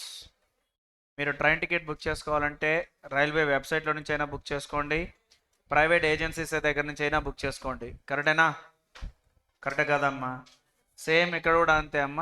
GST return file చేయాలి అనుకున్నప్పుడు GST వెబ్సైట్లో నుంచి అయినా login అవ్వండి, లేదు Suvidha providers అని కొంతమందికి licence ఇవ్వడం జరిగిందమ్మా. జిఎస్టీ డిపార్ట్మెంట్ కొంతమందికి లైసెన్స్ ఇచ్చి సాఫ్ట్వేర్ కంపెనీస్కి, బాబు ఎవరైనా సరే రిటర్న్స్ ఫైల్ చేయాలి, రిజిస్ట్రేషన్ చేయించుకోవాలి అని అంటే వాళ్ళకి ఎలా చేయాలో తెలియదు, వాటికి ఆన్లైన్ సపోర్ట్ మీరు చేయండి అని కొంతమంది సువిధా ప్రొవైడర్స్ని ఆథరైజ్ చేయడం జరిగింది. ఇలా వాళ్ళ ద్వారానే చేయించవచ్చు. ఇలా కాదు అనుకుంటే నీకు ఇంకోటి ఆఫ్లైన్ యూటిలిటీ అనే కాన్సెప్ట్ ఉందమ్మా. ఏంటి అని అంటే సిస్టమ్ ఆన్లైన్ మొత్తం నీకు లేదు, అలాంటప్పుడు నువ్వు మంత్లీ ఏం చేయొచ్చు అంటే ఇంటర్నెట్ కనెక్షన్ లేనటువంటి సిస్టంలోనే ఎక్సెల్లో నువ్వు ఆ డాక్యుమెంట్స్ అన్నింటినీ సేవ్ చేసుకొని మంత్ అయిన తర్వాత రిటర్న్ ఫైల్ చేసేటప్పుడు ఆ ఆఫ్లైన్ యూటిలిటీలో స్టోర్ చేసినటువంటి ఇన్వాయిసెస్ అన్నిటినీ ఒకసారిగా అప్లోడ్ చేసుకోవచ్చు. ఇలా ఈ 3 వేస్లో ఏ విధంగా అయినా సరే రిటర్న్ ఫైల్ చేయొచ్చు. Now, who is required to furnish the details of outward supply? The details of outward supply of the both goods or services are required to be furnished by the every registered person, including casually registered person, except the following. వీళ్ళు కాకుండా remaining వాళ్ళందరూ అమ్మ outward సప్లైకి సంబంధించిన GSTR 1ని file చేయాలి. మరి వీళ్ళకి ఎందుకు సార్ జిఎస్టీఆర్ 1 ఆపర్చునిటీ ఇవ్వలేదు? ఎందుకంటే వీళ్ళకి సపరేట్ రిటర్న్స్ నోటిఫై చేయడం జరిగింది. ఇన్పుట్ సర్వీస్ డిస్ట్రిబ్యూటర్కి రిటర్న్ ఏంటమ్మా చెప్పాలి?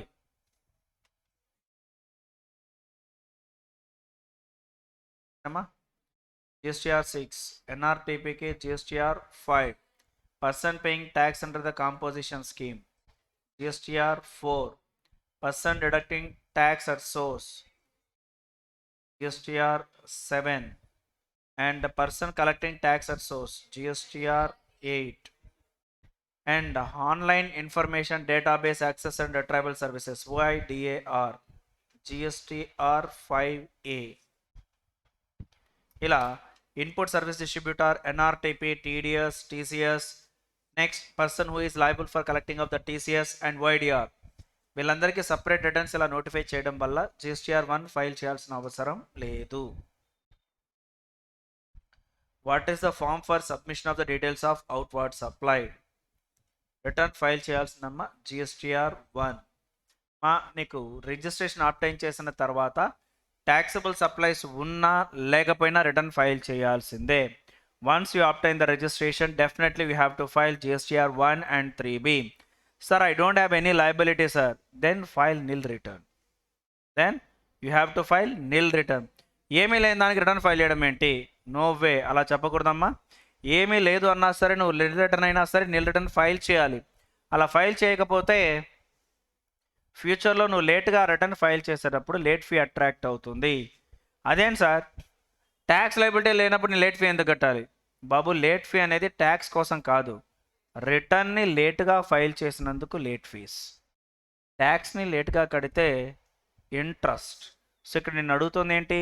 Late fees, delay in filing of return. Next, what is the due date for submission of GSTR 1? 10th of the following month అమ్మ. ఏంటది? 10th of the following month. So నార్మల్గా 10th అనే date ఎక్కడికి extend చేశారని చెప్పన్నాను? 11th day of the month succeeding such month. ఒకవేళ QRMP స్కీమ్లో ఎవరైనా ఉంటే అమ్మ, QRMP, only QRMP IFF facility తీసుకోలేదు, అలాంటి వాళ్ళు ఎవరైనా ఉంటే అమ్మ, QRMP స్కీమ్లో ఉన్నారు, IFF ఫెసిలిటీని తీసుకోలేదు.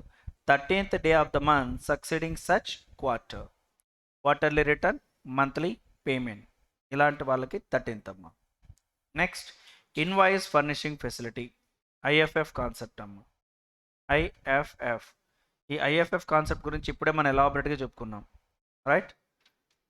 ఎలా ఐటీసీ క్యారీ ఫార్వర్డ్ అవుతుంది ఏంటి, వాటికి సంబంధించినటువంటి డీటెయిల్స్, ఎలా 13th క్వార్టర్లో ఉన్న ఫస్ట్ 2 monthsకి ఐఎఫ్ఎఫ్ స్కీమ్ కింద ఎలా రిటర్న్స్ని అప్లోడ్ చేయాలి ఏంటి అని, right? These are the words and sentences, please go through. And ఇంకొకటి ఒక సెంటెన్స్ని గుర్తుపెట్టుకోవాలమ్మా. మీకు ఎగ్జాంపుల్ ఏప్రిల్ మే జూన్ తీసుకున్న example, correct? April May June అనే క్వార్టర్లో ఐఎఫ్ఎఫ్ స్కీమ్ ఎన్ని మంత్స్కి అప్లై అవుతుంది? ఫస్ట్ 2 monthsకే. ఎందుకమ్మా లాస్ట్ మంత్కి ఐఎఫ్ఎఫ్ అనే కాన్సెప్ట్ అప్లై కాదు? జిఎస్టీఆర్ 1 and 3B ఫైల్ చేస్తారు కాబట్టి. ఓకే, ఇప్పుడు ఐఎఫ్ఎఫ్ స్కీమ్ కింద ఒక మంత్లో ఎన్ని ఇన్వాయిసెస్ని అప్లోడ్ చేయొచ్చు? మీ ఇష్టం, ఎన్నైనా సరే. మొత్తం అప్లోడ్ చేయాలని మ్యాండేటరీ ప్రొవిజన్ ఏదైనా ఉందా? No, it is up to you. So that మనం ఏమైనా సజెస్ట్ చేయొచ్చు, ఏవైతే B2B సప్లైస్ ఉన్నాయో అది మాత్రం అప్లోడ్ చేసుకోవయ్యా అని చెప్తాం. ఎందుకు? రిసిపెంట్స్కి ఐటీసీ క్యారీ ఫార్వర్డ్ చేయడానికి. బట్ ఒకటి గుర్తుపెట్టుకోవాలమ్మా, ఐఎఫ్ఎఫ్ స్కీమ్ కింద ఒక మంత్కి సంబంధించినటువంటి ఇన్వాయిసెస్ వాల్యూ 50 lakhs కన్నా ఎక్కువ ఉండకూడదు. ఎంతకన్నా ఎక్కువ ఉండకూడదు? 50 lakhs. April May June, April month IFF scheme కింద upload 50 lakhs, May 50 lakhs, June ఎంతైనా ఉండొచ్చు. జూన్కి రెస్ట్రిక్షన్ లేదు, ఓన్లీ ఫస్ట్ 2 monthsకేగా IFF concept. Are you clear with this? క్వార్టర్లో ఉన్న ఫస్ట్ 2 monthsకే కదా. ఆ ఫస్ట్ 2 monthsలో ఎంతకన్నా ఎక్కువ ఉండకూడదు అని అంటే 50 lakhs.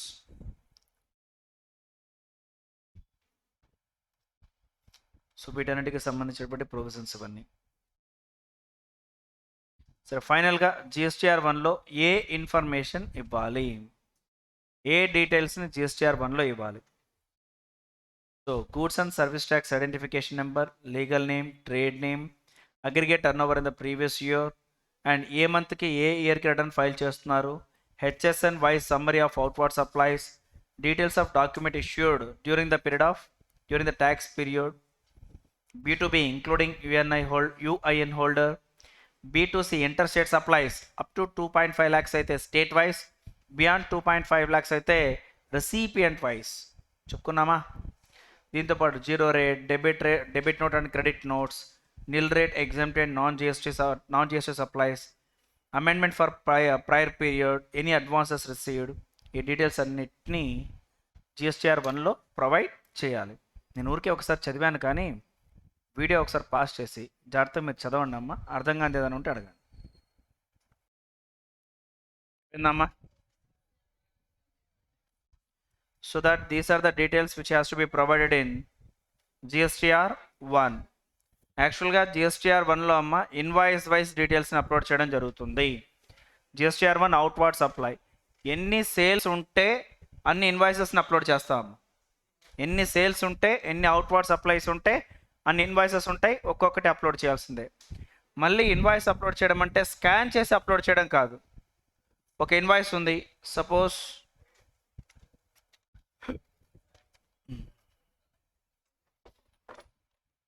These are the invoices అనుకోండి. ఇన్వాయిస్ నెంబర్ 1, వీటికి సంబంధించి జిఎస్టీ నెంబర్ ఎంత, వాల్యూ ఆఫ్ సప్లై ఎంత, రైట్? రేట్ ఆఫ్ జిఎస్టీ ఏంటి, అమౌంట్ ఆఫ్ జిఎస్టీ ఏంటి, place of supply. Invoice number 1 uploaded.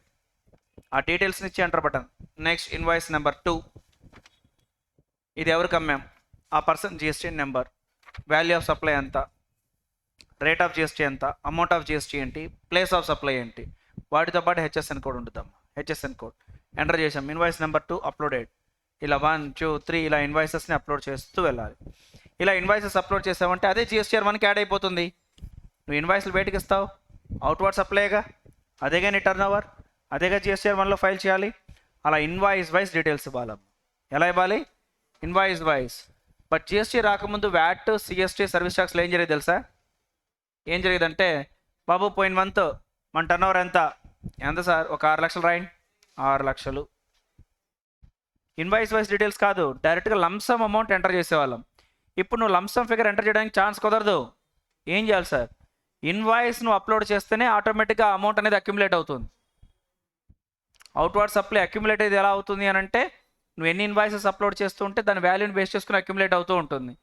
ఇంతకుముందు అలాంటిది ఏం లేదమ్మా, డైరెక్ట్గా ఆ అమౌంట్ ఏదైతే ఉందో రిటర్న్కి టర్న్ ఓవర్, ఒక మంత్ టర్న్ ఓవర్ ఎంత అనేది మన ఒక లంసమ్ ఫిగర్ని ఎంటర్ చేసేవాళ్ళం. ఇప్పుడు ఆ లంసమ్ ఫిగర్ ఎంటర్ చేయడం కాదు, నువ్వు ఇన్వాయిస్ వైజ్ డీటెయిల్స్ అప్లోడ్ చేస్తూ ఉంటే ఆటోమేటిక్గా బ్యాలెన్స్ అనేది ఇంక్రీజ్ అవుతూ ఉంటుంది. So that we have to provide invoice wise details. Are you clear? So what kind of details of outward supplies are required to be furnished in GSTR1 and IFF? పైన ఏవైతే చెప్పుకున్నామో అవే అమ్మ. Intra state అయితే ఏంటి, inter state అయితే ఏంటి?